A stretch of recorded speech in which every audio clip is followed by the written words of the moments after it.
Chers élus de Dieu, nous avons l'honneur de venir partager avec vous cet autre thème, pas un thème en tant que tel, mais quand même c'est des grandes informations que nous tenons à partager avec vous.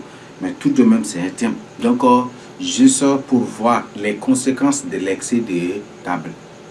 Les conséquences de l'excès de table. Donc les conséquences, il y en a beaucoup.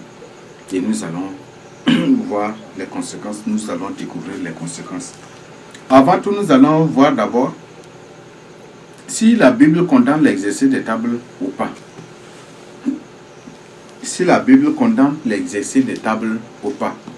Et c'est ce que nous allons d'abord voir. Parce que peut-être en disant les conséquences de l'exercice des tables, les gens vont dire que non, que ce sont des choses que moi-même je suis en train d'inventer ou de fabriquer pour partager. Et il faut que nous voyons d'abord, nous lisons d'abord ce que la Bible dit. Et ça nous aidera à comprendre pourquoi les essais de table créent vraiment des choses, des problèmes spirituels dans la vie de ceux-là qui s'y livrent. Nous allons lire à Galates 5, du verset 19 à 21. Galates 5, 19 à 21. Donc, si tu as ta Bible, il faut que toi-même tu médites aussi. Or, les œuvres de la chair sont manifestes. Ce sont l'impudicité, l'impurité, la dissolution. Beaucoup de gens disent que non, Dieu ne condamne pas l'impurité, hein, les animaux impurs. Ou l'impurité, l'éthique, la menstruation, l'éthique, ça, là, Dieu ne condamne pas parce que le Seigneur est mort sur la croix pour eux. Alors que la Bible dit que les œuvres de la chair. Et la Bible dit que si une personne commet ces choses-là, si une personne commet ces choses, cette personne n'hésitera pas à le rendre dessus. Donc l'impureté continue, et c'était là. Donc, je crois que vous comprenez déjà. Or, les œuvres de la chair sont manifestes. Ce sont l'impudicité, l'impudité, la dissolution, l'idolâtrie, la magie, les inimitiés, les querelles, les jalousies, les animosités, les disputes, les divisions, les sectes. Ça, ce sont les œuvres de la chair. L'envie, l'ivrognerie, les excès de table et les choses semblables. Je vous dis d'avance, comme je l'ai déjà dit, que ceux qui commettent de telles choses n'hériteront point le royaume de Dieu. Donc la Bible a clairement dit que ceux qui commettent de telles choses n'hériteront point le royaume de Dieu. Donc ceux-là qui se livrent à l'impudicité, ceux-là qui se livrent à l'excès de table, ceux-là, le Seigneur dit, ils n'hériteront point le royaume de Dieu. Donc, est-ce que je suis en train de vous mentir ou c'est Dieu qui parle? C'est la Bible. C'est pas moi qui ai traduit et qui ai écrit ça. Et donc, c'est la Bible. Et je voudrais que vous-même, vous le méditez. Et Galates 5, 19 à 21. Galates 5, verset 19 à 21. Donc, vous-même, vous le lisez pour le comprendre. Donc, le Seigneur dit que les excès de table, ceux qui se livrent à cela n'hériteront point le royaume de Dieu. L'impudicité, ceux qui se livrent à l'impudicité, comment contacte-t-on l'impudicité? C'est en mangeant des choses impures, c'est en touchant des choses impures, en mangeant des choses impures, en touchant des choses impures ou en s'essuyant soi-même. Par des pollutions nocturnes, par des menstruations, par d'autres choses, il y a beaucoup de choses qui rendent impures. Je sais dire que qu'aucune personne qui se livre à ces choses-là n'héritera le royaume de Dieu. Donc, ce n'est pas moi qui ai inventé, vous-même vous lisez et vous allez comprendre. Donc, dans cela, l'autre traitement, c'est les conséquences des excès de table. Les conséquences de l'excès de table, donc c'est ça le thème. Donc, on dit que celui qui se livre à l'excès de table n'héritera point le royaume de Dieu. Pourquoi? Parce que l'excès de table affaiblit spirituellement. L'excès de table affaiblit spirituellement. L'excès de table affaiblit spirituellement. Il y a beaucoup d'autres références, mais je vais vous toucher les points précis. Lorsque vous vous livrez aux excès de table, lorsque vous vous livrez à l'excès de table, vous-même vous allez sentir que votre vie de prière est neutralisée. Vous-même vous allez sentir que vous n'avez plus de force pour prier, pour jeûner, pour méditer la parole de Dieu, pour faire la volonté de Dieu, pour intercéder pour les âmes. Même quand tu médites la parole de Dieu, même quand tu lis un verset biblique, le même verset, tu répètes 1000 fois ou milliers de fois, mais tu finiras toujours par n'y rien comprendre du tout. Et c'est ça de conséquence. C'est ça la conséquence ou les conséquences de l'excès de table. Donc c'est pourquoi c'est bien, c'est très important, impératif, prépondérant, indispensable, nécessaire pour toi de quitter, d'abandonner l'excès de table. Ce n'est pas difficile. Ce n'est pas difficile. Ce n'est pas difficile. C'est plus facile. Donc, les excès de table, mange seulement à ta faim. Mais quand tu manges jusqu'à ce que les ventres sont ballonnés et que tu restes là, tu as des difficultés à respirer, même des trucs. Chasse bien que ce sera là qui t'empêche de mener vie de prière. C'est ça là qui t'empêche. Ça, c'est pour dire qu'en faisant cela, en vivant dans les excès de table, tu es possédé par l'esprit de cochon. C'est l'esprit de cochon qui t'a possédé. L'esprit du cochon. Vous voyez, est-ce que vous voyez comment les cochons mangent?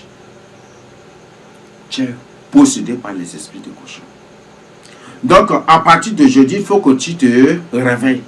Réveille-toi maintenant. Les essais de table, ce sont des choses à fuir, à condamner. Il faut condamner cela. Est-ce que tu vis dans ça ou pas?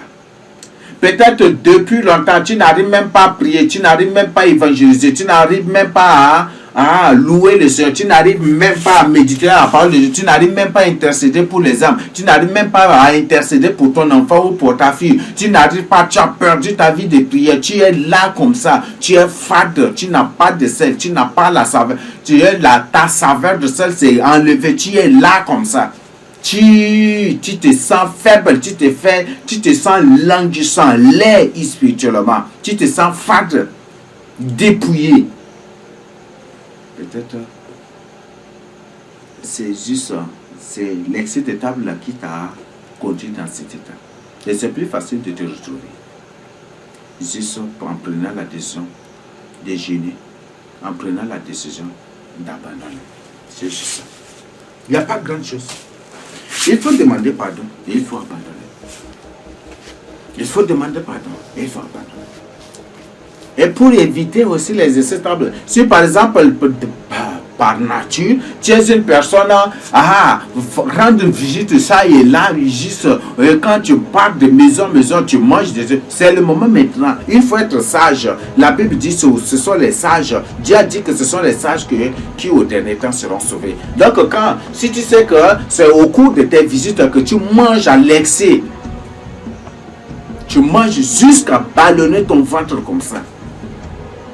Jusqu'à même à dormir, ronfler. Comme un cochon joyeux, ou peut-être en ronflant des trucs. Peut-être c'est au cours de ces choses. C'est au cours des visites que tu rends aux gens que tu manges, on te donne à manger, tu trouves toujours les nourritures là appétissantes et des trucs, et tu ne fais que manger et tu ne fais que tomber dans ce péché. La sagesse te demande de limiter tes visites. Ou soit applique la sagesse de Dieu, la crainte de Dieu. Il faut être franc aussi. Donc, c'est très clair. Donc, les excès de table neutralisent ta vie de prière. Ça neutralise ta communion. Ça neutralise ta vie de prière. Ça neutralise, ça t'affaiblit spirituellement. Physiquement, comme ton ventre est gonflé là, tu es content, tu souris, tu es en souriant là, tes joues gonflent, des trucs, mais spirituellement, tu as perdu des choses. Et tu ne peux pas accomplir des œuvres spirituelles, accomplir ta tâche ou tes tâches spirituelles. Donc aujourd'hui, fuis les excès de table. Parce que le Seigneur clairement dit que les excès de table, ceux qui vivent dans cela n'hériteront pas le royaume de Dieu. Donc la question à te poser, est-ce que je vis dans l'excès de table? Peut-être avant la nuit avant de dormir, tu prends ton temps pour prier, pour intercéder, mais par la suite, tu as perdu cela. Peut-être avant de dormir, tu dis merci Seigneur, merci, et puis après là, tu dors. Tu n'arrives pas à prier comme tu dois. Tu as de la paresse de prier, tu es oisif, tu as de la paresse, des trucs que tu es animé par ces choses qui t'empêchent de prier. Il y a un problème. Et c'est à toi de résoudre le problème. Donc, les conséquences, ça peut être l'excès de table. Et autre chose que je veux ajouter, quand tu commets un péché et que tu ne confesses pas, Quand tu commets un péché ou des péchés et que tu ne les confesses pas, tu n'auras pas la force de prier, tu n'auras pas la force d'évangéliser, tu n'auras pas la force de témoigner de ce, tu n'auras pas la force de gêner, tu n'auras pas la force de méditer la parole de Dieu. Même si tu médites la parole de Dieu, c'est une perte de temps. Donc pour que tu sois rétabli, il faut que tu confesses ce que tu as fait. Il faut confesser ses péchés.